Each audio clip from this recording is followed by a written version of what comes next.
was like, what if we reacted to some of the craziest cave diving, 5 most disturbing caving videos? I feel like that would be cool.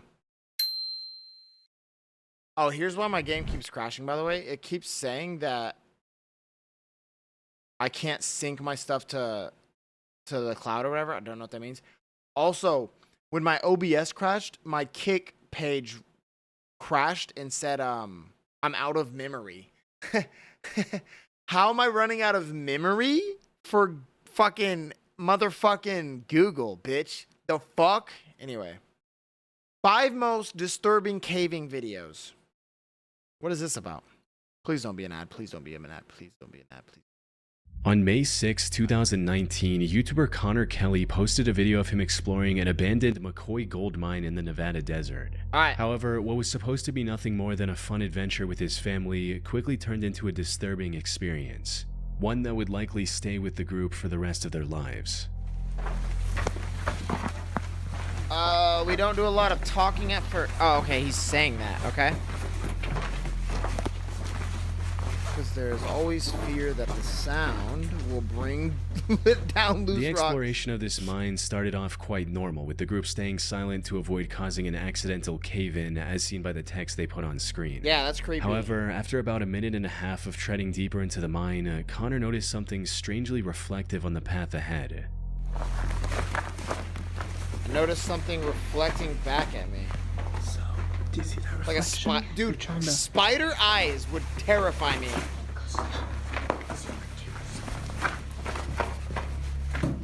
Oh. Oh, Jesus, What? Oh. Is that like a fossil? Dead animal? He notices some bones. Wait, don't move away.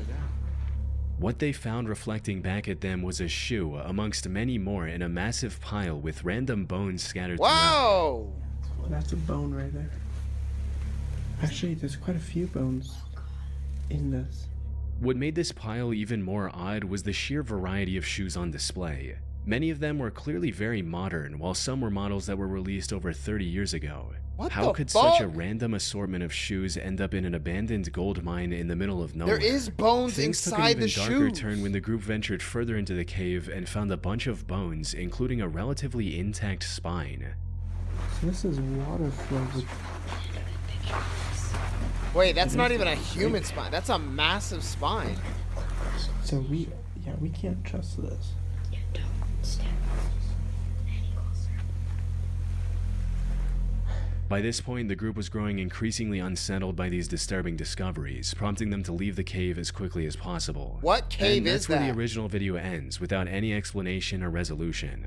Connor didn't provide any more information in the video's description or in the comments. He posted 4 more videos after this, but none of these videos included any updates on the disturbing encounter either. So, what's going on here? One of the first things that comes to mind is that this mine was the collection spot for a serial killer. This would explain both the shoes and the bones. A top comment on the video also backs this theory, stating, "If you ever listen to the Missing 411 videos, you know shoes are a major component of missing or abducted people. This sent chills down my spine." Which is true. A statistical analysis of the Missing 411 data shows that over 15% of the cases involve absent shoes. However, this theory is Juicy Josh said, just rated a big streamer with 1 viewer. Yo, you're him, bro. You're doing God's work. Isn't entirely likely. For starters, I couldn't find any news reports regarding this mysterious pile of shoes, which is odd since, judging from the number of shoes, this supposed killer would have had hundreds of victims. Yeah, there's hundreds If this of shoes, pile had such a violent history, it probably wouldn't go unnoticed by the media. More importantly, many people on the internet agree that the bones in the video are not human. The group in the video reaches the same conclusion when looking at the bones for the first time.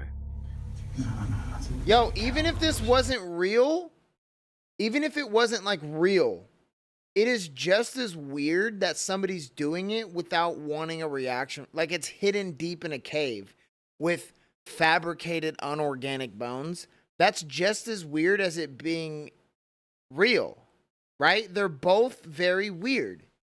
Both outcomes are weird. Way too big for a human. Put simply, the odds of this being a serial killer trophy cave are very low. But given the animal bones scattered throughout the area, it's possible it was the feeding spot of a predator like a mountain lion. Though, while that might explain the bones, it offers no clues about the pile of shoes. One theory I haven't seen anyone else bring up is that the shoes might have ended. Unless it was a mountain lion that liked shoes. It all being piled up like that, what if that's like where it laid, like slept? I don't know, animals. Maya, someone tag Maya in this, please. Flooding. You see, the McCoy mine where the video was filmed is located in Lander County. And from what I can find, that area is quite prone to flooding. So it's entirely possible that someone dumped their sneaker collection in the middle of nowhere to get rid of it, only for it to be carried in the abandoned mine with rainwater. A mountain lion could have moved in later, which would explain the bones. The only proof I have of this theory is that the ground in the deepest part of the mine is extremely wet and has water flow marks leading into it. Other than that, it's pure speculation. That said, another potential explanation for both the bones and the shoes is that Connor placed them there himself in hopes of creating a viral video. People on the internet have pointed out that the bones in the video are a bit too clean for something left in a muddy cave by a predator. You know how long it would take to get that many bones, that many shoes and bones down there, and then assort them how they are, and then to have them look like they've been there for a while? Like, that is so much work just to never talk about it again. Like, he never put any description, he never did another video about it. This is a weird situation. Some have also claimed that a few of the bones look like they're inorganic fabrications. Yeah. Another inconsistency in Connor's video is that he and his group keep claiming that all the shoes in the pile are kid-sized. Yo, Artie, be safe, brother. Be safe. No adult shoes. He even mentioned that in the video's title, which reads, "Kids' Shoes and Bones Found in Abandoned Mine." Now, while that makes an already creepy situation even more disturbing, it's simply not true. Appreciate you, bro. There are plenty of adult-sized shoes visible in this pile. Unfortunately, I doubt we'll ever know what happened here for sure.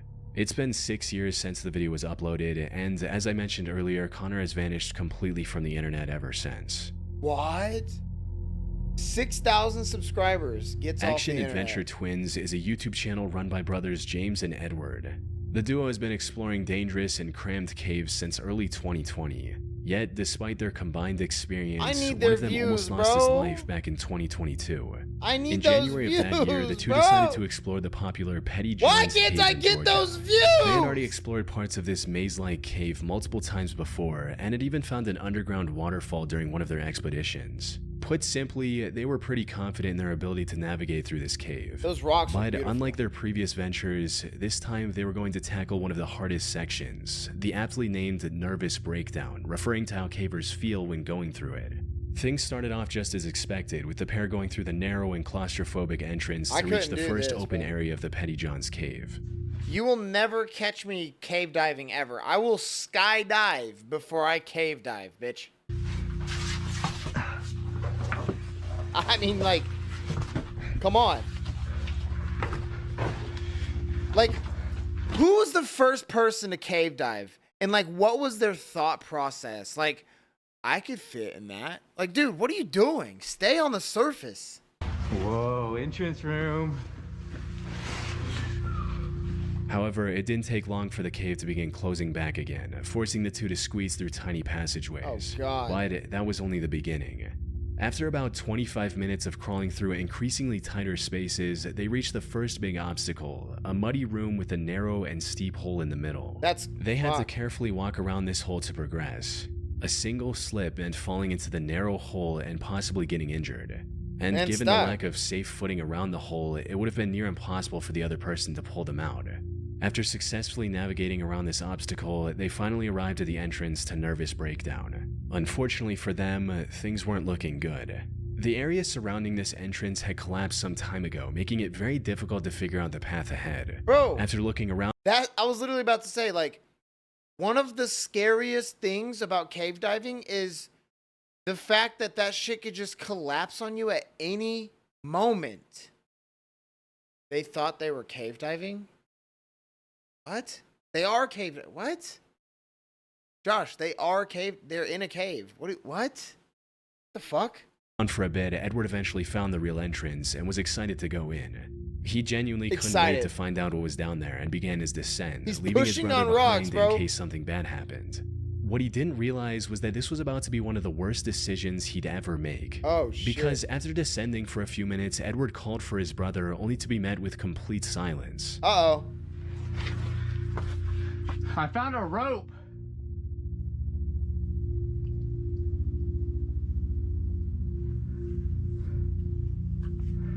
Huh. Oh, I don't hear James anymore. Uh-oh. In other words, Edward was now lost in an unknown section of the cave without any means Oh of my contacting God, his brother. dude. At first, he tried to stay calm and continued his descent, hoping to find James before long. However, after staying separated for over 30 minutes, the realization set in. He knew panic was the fastest way to make a bad situation worse, but at this point, he couldn't help but feel a growing sense of unease. 30 minutes? And you can't yell in these games. What are you thinking? James! It's been like 30 minutes since I last saw him. I don't even know where Look I'm at all these rocks Tried just to go like... back to the last place I saw him. Oh my God. Everything just looks the same. It's just a jumble maze.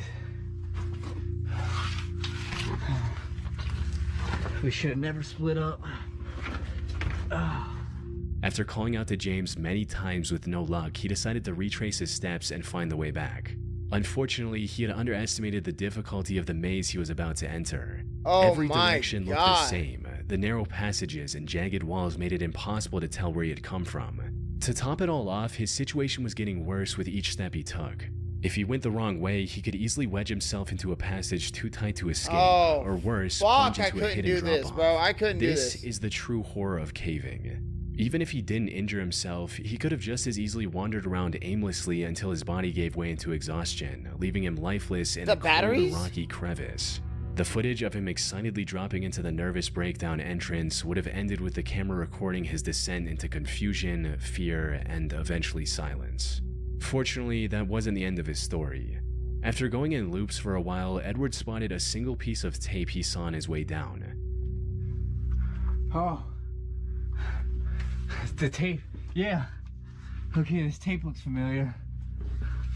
Oh, yeah. Oh my gosh, bro. This has got to be the way. They need signs that say like go up or go down or go left or go right. They need different signs in different areas for this.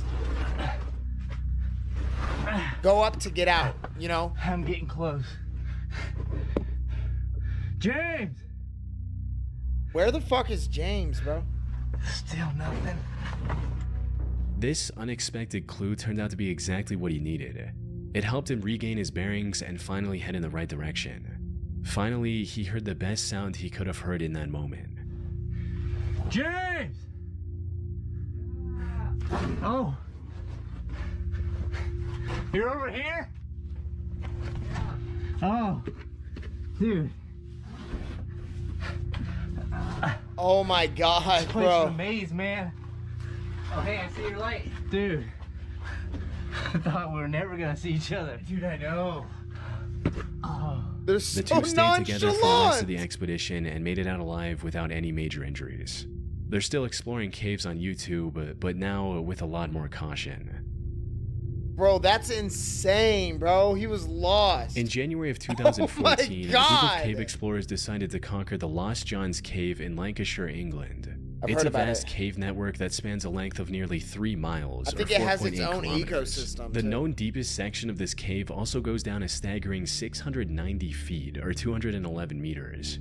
Most members of this group had been spelunking for years, and like most other cave explorers, were quite confident in their skills. They had also done their research and mapped out their route in advance. But the God, truth bro. about caving is when things go wrong, no amount of planning can save you. Yeah, Even the also, most like, caves can, like, collapse in random areas. So, like, you're going down and, like, bro, imagine, like, the cave collapses in an area that, you know, you don't know about. Or an earthquake happened. Dude, I wouldn't, you'll never catch me in a experienced and cave. I'm well-prepared sorry. explorers can find themselves in terrifying situations. You'll never which catch is me in a exactly cave, what bro. happened to one of the members of this group, named Bob Johnson. Bob? The expedition was going quite smoothly in the beginning, with the group using the equipment they brought with them to continue safely. That is, until they reached a section of the cave called the Tube. It was an unusually narrow section that required the cavers to crawl on their stomach. And to make matters worse, it was also partially submerged in water, making it difficult to both see and breathe. Despite these harsh conditions, the group decided to move ahead.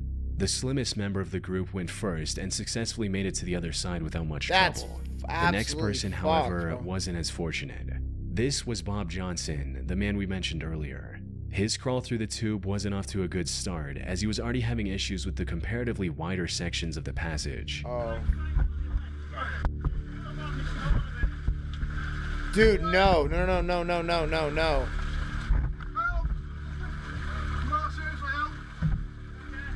He then somehow managed to reach the tightest part of this treacherous section, but that's where his luck ran. Oh my god, dude, he has to go back, bro. He has to go back, though.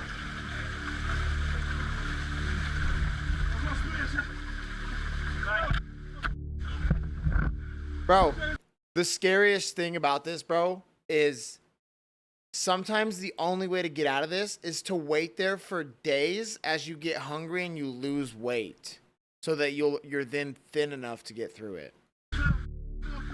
Thank God he has running water. Stuck from the waist down, and any attempt to free himself only made the situation worse. Now, being stuck in a narrow cave like this is extremely stressful on its own. The walls close in on you, and every movement feels like it's pushing you further into the tight space. Oh my god, Panic sets in as you realize just how little room you have to maneuver, and with each failed attempt to free yourself, the fear intensifies. God, bro. But as if the confined space wasn't enough to make his heart race, Bob now had to contend with something far more terrifying. Is the water rising? Rapidly flowing water. Oh my. Water makes any caving venture 10 times worse. Because they In a can just dry rise. cave, even if you're stuck, you still have time to think and plan your escape. But when water starts to rise, the situation shifts from bad to life-threatening. The feeling of water creeping up around you in an already claustrophobic space is a nightmare on its own. Oh, the real danger with water, however, is that you have mere minutes before drowning becomes a very real possibility. Or die Bob knew this possibility all too well. Thankfully, if he did get stuck here, he would at least have water. You can survive longer without food, not as long without water. So, and if his buddy would like, dude, I don't know. It's scary. I don't know. To free himself. I don't know, dude. I couldn't do it. The water was quickly filling up his suit, making it even more difficult to squeeze through. But when the situation seemed hopeless, one of the members had an idea that ended up saving Bob's life. Instead of pushing forward, the members behind him tried pulling him back, and it worked.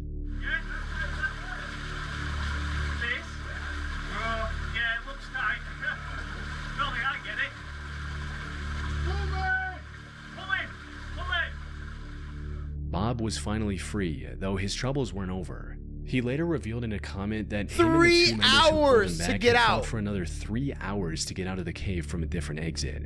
This incident also left him traumatized to the point where he can't even watch this video without becoming anxious. From what I can find, he scaled back on caving and picked up a much safer hobby in cycling. Yes. And now appears to be doing just fine. Yo, thank you for doing that. Oh my god. Stay out of the fucking cave. On the 7th of September 2024, the Action Adventure Twins YouTube channel posted a video exploring a mysterious cave someone found on their property. This is the same channel we talked about earlier, where the two brothers got separated and almost lost their lives in the maze-like cave. They've learned their lessons since and approached this one with far more caution. But with an entrance as life-threatening as this one, even the best precautions could have proven to not be enough. Alright, so the guy dropped us off halfway up the hill, and he doesn't know anybody who's been down this thing, but we are at the cave. He says he threw a rope down it with a rock and it was 200 feet deep before it stopped. So we got this stick here. We're gonna see if our rope reaches.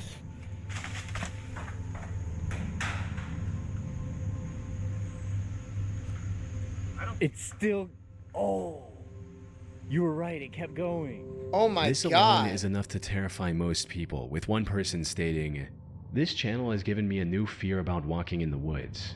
The fact that you could just slip and fall down a hole like that is insane. Now anytime I go anywhere, I wonder how many massive voids are right below my feet that I could fall into at any moment. Yo, But that don't didn't deter unlock new Edward and fears James. for me. What the They quickly fuck? secured their rope to a nearby tree and began descending into the steep cave.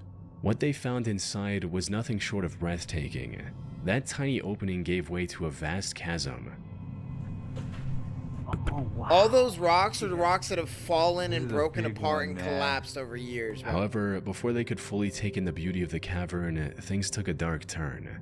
Just seconds into the cave, the two discovered what looked like human remains scattered throughout. That's comforting. Human bones, huh? Look how big they are. Dude, look behind you. There's like a little shrine of them. There's like, oh, that's a cranium. Dude, is that What? human? No, what? It's awfully round. Yeah, that looks human, man. That doesn't necessarily make, I don't know. I'm not an Elvis. expert. From there, they continued exploring the cave as it kept getting bigger the further they went into it. They also discovered old caving equipment like ropes and harnesses already secured to the walls, a detail that only deepened the mystery surrounding the bones they had found earlier. If they did belong to a person, as the two suspected, it was possible they belonged to a previous explorer. Well, my thing is like, they didn't. I don't know what I was gonna say. This explorer I'm just likely had freaking an out, accident bro. and died in the cave without ever making it out. On their way in, they did find scattered bones right below the entrance. These were likely the remains of people who accidentally fell into the otherwise unassuming hole. However, the bones they found further inside were too far from the entrance to have belonged to someone who simply fell in. They could have fell It's in, also broke their possible that legs. these remains belonged to the victim of a deranged killer. Someone who either had ended a person's life within the cave, or maybe threw the person into the hole and later dragged their body further into the cave. Some people, however, weren't convinced and accused the brothers of faking the whole thing, especially since the way Edward and James handled some of these remains felt a bit too casual. That said, while YouTubers faking these finds to get a viral video isn't uncommon, this one turned out to be true. The video received several comments from experts confirming that these remains were indeed real and human, with one such How do they person know? writing, "My girlfriend and I are watching from Canada. We're both paramedics, definitely a human femur and a human cranium." But this raised an even bigger question. What the When did the fuck? owner of these bones pass away? If they disappeared into the cave in the last few decades, this discovery getting could end up claustrophobic cracking an watching this, unsolved bro. case. I can't I do ended it. up contacting the action-adventure twins to see what they had to say or if they had made any police reports afterwards. We ended up contacting the authorities about the bones. They were determined to be human and were apparently a Native American that either slipped and fell into the pit cave or was thrown in there after death and are 2,000 years old. Whoa! While this did rule out the possibility that these bones belonged to someone more recent, the despair of whoever ended up in that cave alone 2,000 years ago is just as impossible to ignore. They likely fell into the cave, somehow survived the fall, and ended up starving to death while looking for a way out. Oh my god. On October 28, 2004, 50-year-old No. Australian airline pilot Yo, something that's scarier than just normal cave diving is when people cave dive under fucking water.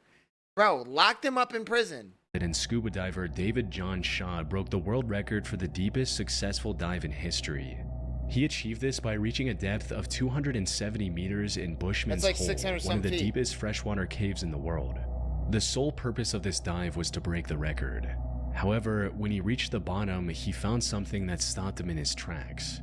He found the body of Dion Dreyer, a 20-year-old scuba diver who died in that cave 10 years ago. Oh my god. Since humans start sinking after a certain depth, Dion's body never floated back to the surface. Given the extreme difficulty and danger of diving this deep, any plans to retrieve his body were also cancelled at the time of his death. However, a plaque in his name was installed near the diving point of Bushman's Hole, which is how Dave knew what he was looking at. After staring at the body in shock for a few seconds, Dave immediately got closer and tried to retrieve Dion. Unfortunately, after a decade in the water, his tanks were firmly stuck in the mud. More importantly, Dave had already spent too much time at that depth. Staying any longer would have been fatal. So he decided to tie a line to Dion's body and return to the surface with the newfound information. Wasn't very steep, and when I saw the body over to my left, I thought, oh, that's the end of going deep. So just tied my line to it, and by then I was, well, we won't discuss that. And so I just left my line. The news of Dion's body being discovered spread quickly, eventually culminating in Dave talking to his parents and promising to retrieve it. After a couple months of preparation, the next dive was scheduled for January 8th, 2005. Unfortunately, Dave's heroic attempt to bring closure to Dion's parents ended in a catastrophe far worse than anyone could have imagined. Wait, what? Cave diving, aka underwater cave exploration, is far more dangerous than regular spelunking. The divers have to manage their oxygen levels at all times, avoid often sharp rock formations, and explore the cave system in a far That's what I'm darker saying, environment, bro. because even the brightest flashlights aren't as effective underwater, all while making sure they don't get lost. Add in the immense pressure of 270 meters of water above, it becomes an almost insurmountable challenge, one that only a handful of people on the planet are capable of overcoming. So, everything needed to be perfect for Dave's operation to succeed. He worked with police divers, the defense force, and medics to ensure everything went smoothly, and they planned the dive second by second. According to the plan, Dave would use the line he tied earlier to reach Dion's body. Did Dave die? After cutting it loose and putting it in a special body bag, he would begin his descent. This descent would have taken around 12 hours to avoid decompression sickness. So instead of holding on to Dion's body the entire time, Dave would pass it along to his longtime friend Don Shirley at 220 meters. Don would then hand it over to support divers located at various depths and keep checking on Dave for any issues. Sadly, this is not how it went. What? An hour and a half after the dive began, the surface crew received an ominous message from the support divers, claiming that they hadn't seen any activity from Dave or Don. Shortly after, another message reached the surface. This one was from Don, stating that he's seeing Dave in the distance, and he's not moving. Don's dead. Don's okay. Dave's looking While this message was making its way to the surface, Don tried to reach Dave himself. He exceeded his target depth, which resulted in his rebreather controller imploding. This also led to him suffering from oxygen poisoning and vomiting while 220 meters under the water. Fortunately, he managed to keep hold of the line and was eventually pulled out of the water still breathing. Dave, however, didn't make it. But when rescue teams pulled out his body, they made a shocking discovery. Dion's body was attached to the recovery line as well. Following the recovery, investigators looked at the footage captured by the waterproof camera mounted on Dave's head. This is what they saw. Though I should mention, I couldn't find the raw footage from that camera. The only clip of it online is narrated by Don himself, Dave's best friend who we just talked about, who almost died trying to save his life. The footage shows Dave moving alongside the line to find Dion's body, and then trying to put it in the bag. Unfortunately, this is where the plan started falling apart. Dion's body was unexpectedly loose from the mud and was moving around uncontrollably. Dave tried to complete his mission despite this, only to end up getting tangled in the line. This line is just getting everywhere because this body is floating. It's not stuck. Everything's moving. Right, light gets caught on the line there. Move it out of the way. Still got a nice bright light. All this effort caused him to neglect his gauges, resulting in Dave feeling the effects of nitrogen narcosis, which include poor judgment, trouble concentrating, and reduced muscle and nerve function. Put simply, he lost everything he needed to survive at that depth. He tried to cut the tangled line, but the lack of coordination made it near impossible. As he was struggling to stay conscious, the last thing he saw was the terrifying view of Dion's lifeless face mask staring back at him. Shortly after this, Dave passed away. The only silver lining was that the tangled line kept Dion's body close to Dave, allowing him to successfully complete his mission by recovering the body, only at the cost of his own life. Yo, bro, you won't never catch me in a cave, especially an underwater cave, bro. Yeah, you won't ever catch me. You won't never catch me in a cave, bro. Oh my god. In the early hours